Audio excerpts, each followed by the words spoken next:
C'est une histoire digne d'un film d'espionnage, d'un roman au cœur de la guerre froide, mais c'est avant tout un traumatisme pour des dizaines de familles japonaises. Dans les années 1970-80, la Corée du Nord a mené une campagne de kidnapping dans les pays ennemis et l'un des voisins proches, le Japon, a donc été une cible de choix. Ce programme d'enlèvement, décidé au plus haut niveau de l'État communiste, était probablement destiné à former des espions nord-coréens, leur apprendre la langue et les mœurs japonaises.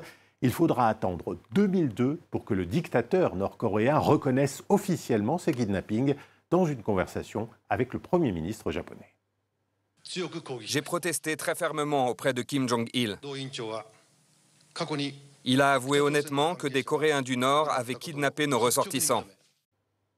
Voilà, Pyongyang a donc fini par reconnaître 13 enlèvements et a renvoyé certains de ces Japonais dans leur pays d'origine. Les autorités nippones ont recensé les preuves de 17 kidnappings, mais il pourrait être en réalité beaucoup plus, peut-être des centaines. Et un cas est particulièrement emblématique de cette affaire, celui de Megumi Yokota, une jeune fille enlevée il y a presque un demi-siècle à Niigata, sur la côte japonaise, face à la Corée du Nord. Là-bas, la population reste profondément marquée, mais la famille de Megumi ne perd pas espoir. Billet retour à Niigata, c'est un reportage signé Louis Belin, Philippe Chambray, Constantin Simon et Aruna Popouri.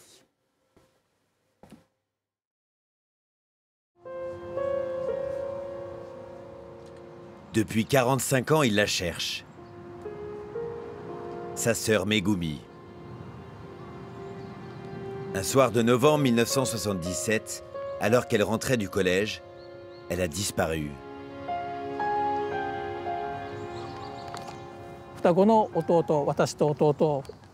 Ma mère nous a emmenés, mon frère et moi, et on a cherché dans le quartier avec une torche.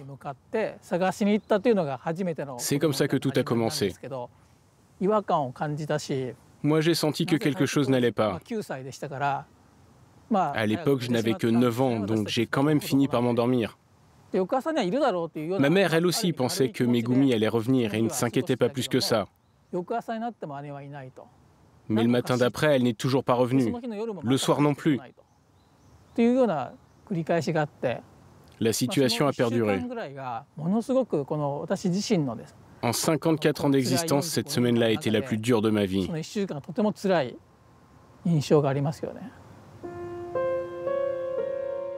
Megumi. Un nom et un visage qui ont marqué le Japon. Ceux d'une jeune fille joyeuse, bien entourée par ses 2 frères jumeaux, passionnés de sciences naturelles. Pour se souvenir d'elle, il ne reste à son frère que cet album de famille.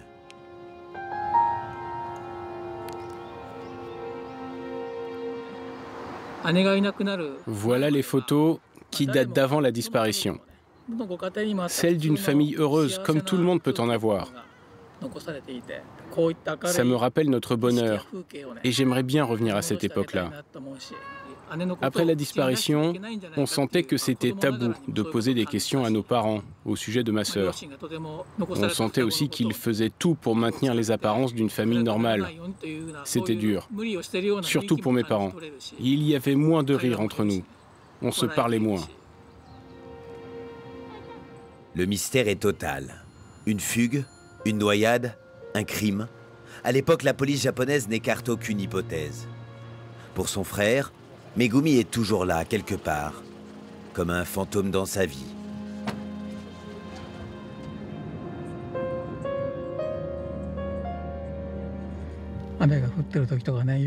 Quand il pleut ou quand il neige, je me demande si elle va bien.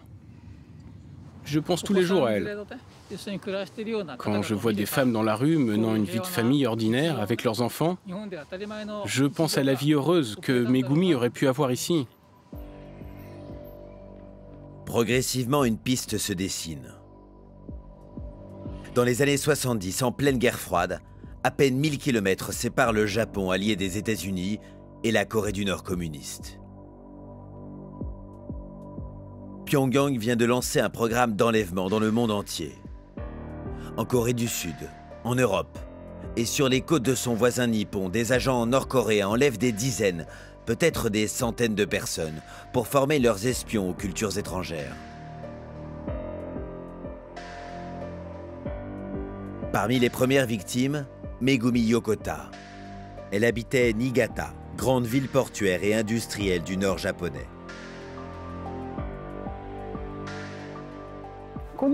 La photo de Megumi a été prise entre cet arbre-là et celui-ci. Niigata, ce journaliste y a toujours vécu. Au début des années 2000, c'est en enquêtant sur la disparition de la collégienne qu'il commence sa carrière. Et le mystère l'obsède encore.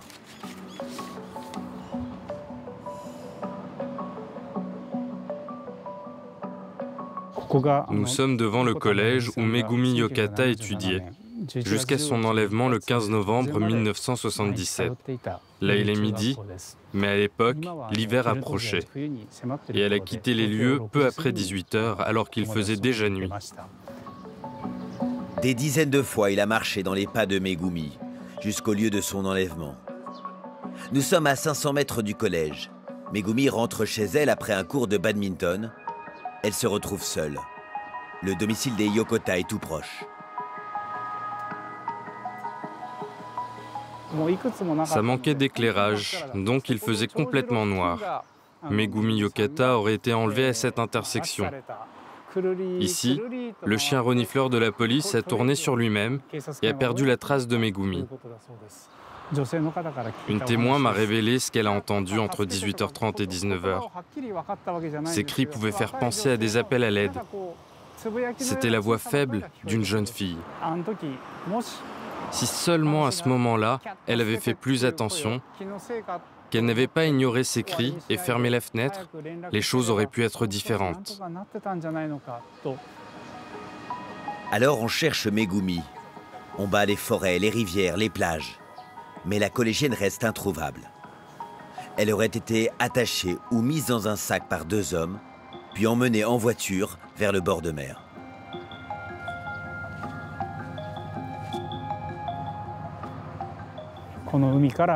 Elle a été embarquée sur un bateau en direction de la Corée du Nord depuis une plage comme celle-là.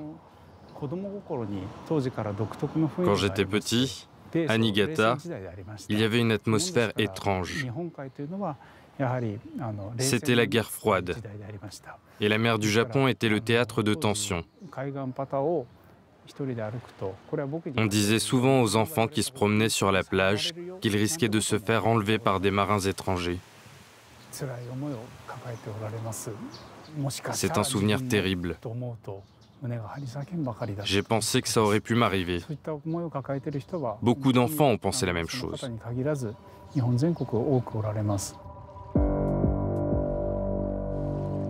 En 2002, moment historique. Pour la première fois, un Premier ministre japonais se rend à Pyongyang. En signe d'apaisement, Kim Jong-il reconnaît l'enlèvement de Megumi et même de 12 autres Japonais. Tout l'archipel est sous le choc. Sur la vie de Megumi Yokota en Corée du Nord, on sait peu de choses. Voici une des rares photos envoyées par Pyongyang. Là-bas, elle aurait vécu sous surveillance permanente et enseigné à des espions la langue et la culture japonaise.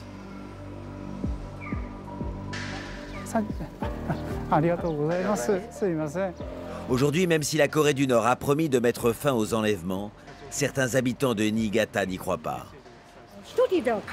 Je dis à mes enfants de ne jamais rentrer seuls, d'être toujours accompagnés.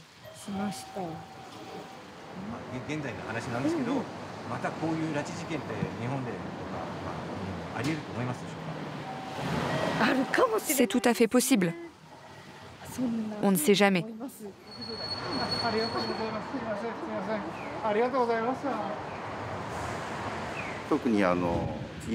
En particulier la nuit ou au lever du jour, j'évite de sortir seul. Comme des enlèvements ont vraiment eu lieu près de chez nous, on s'inquiète. À Tokyo, l'affaire a pris une tournure politique. Et l'horloge tourne pour les familles de disparus. Le père de Megumi Yokota s'est éteint en 2020 sans revoir sa fille. Et à 86 ans, c'est sa mère qui perd patience. Nous la retrouvons ce jour-là avec le frère de Megumi. Bonjour tout le monde. Ça fait plus de 40 ans que tout cela s'est passé. S'il n'y avait même que 2 ou 3 ressortissants enlevés comme ça, un pays s'indignerait et ferait tout ce qu'il peut pour les récupérer, quitte à intervenir sur place de force. On ne sait toujours rien sur ce qui s'est vraiment passé. J'ai beaucoup de colère en moi.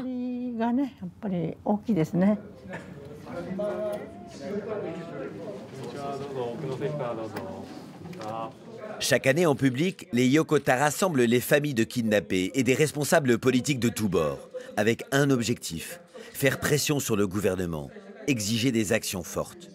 Ce jour-là, le Premier ministre en personne fait le déplacement.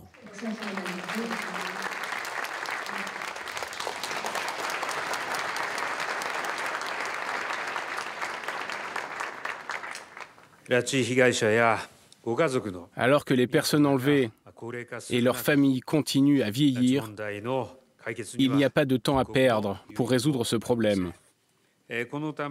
Pour cela, je suis déterminé à rencontrer le dirigeant Kim Jong-un face à face, sans condition.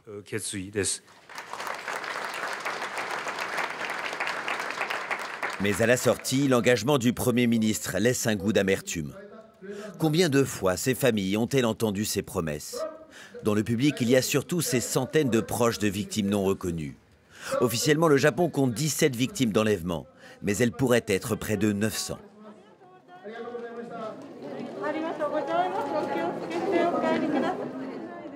Cette dame en kimono est convaincue que Pyongyang est derrière la disparition de sa sœur en plein Tokyo il y a 50 ans.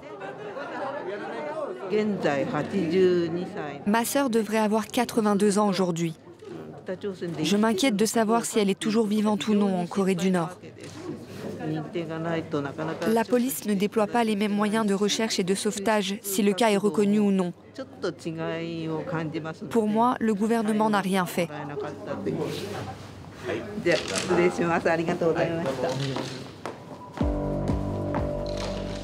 En 2002, la Corée du Nord a rendu au Japon 5 de ses ressortissants enlevés. Et le jour de leur retour, Kazuhiro Araki était sur le tarmac pour les rencontrer. Là, ils descendent de l'avion. Leurs familles et des supporters étaient là pour les accueillir. Lorsque nous sommes arrivés dans la ville natale de l'un des revenants, tout le personnel de la mairie s'est rassemblé. Pour les accueillir chaleureusement, tout le monde disait « C'est super que vous soyez rentrés ».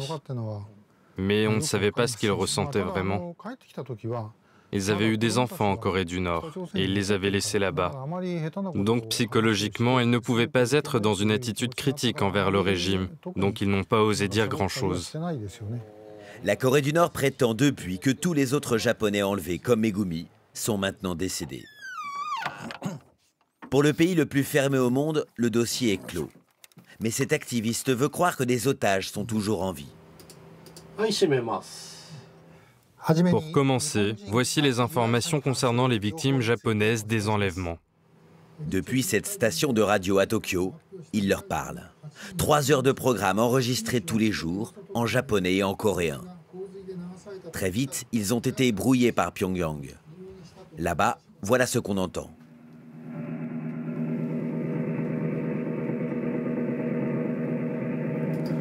Ça, c'est le son du brouillage utilisé pour parasiter nos messages. Depuis 17 ans, M. Araki n'a jamais reçu de réponse. De l'autre côté de la mer du Japon, Megumi est-elle encore vivante et a-t-elle pu un jour recevoir ces messages? Pour se faire entendre sur la scène mondiale, Tokyo compte sur un allié de poids.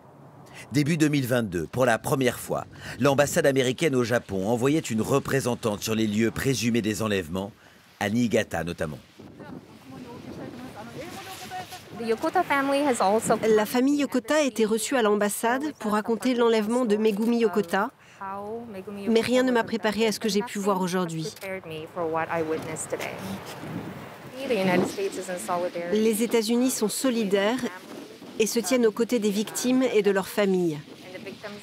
Nous sommes avec eux, dans leur souffrance et dans leur douleur.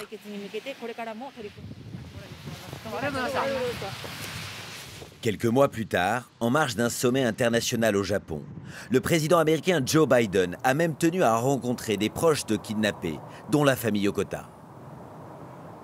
Bush, Obama, Trump, les Yokota ont vu tous les présidents américains, jusqu'ici en vain. Depuis 2019, la Corée du Nord a rompu toute relation avec le Japon. Du côté de Niigata, les parents craignent toujours que leur enfant ne rentre pas le soir après l'école. Megumi Yokota, l'enfant perdu du Japon, n'a pas quitté les cœurs et les esprits. Tout le pays espère encore le retour de la collégienne, 45 ans après son dernier jour de classe.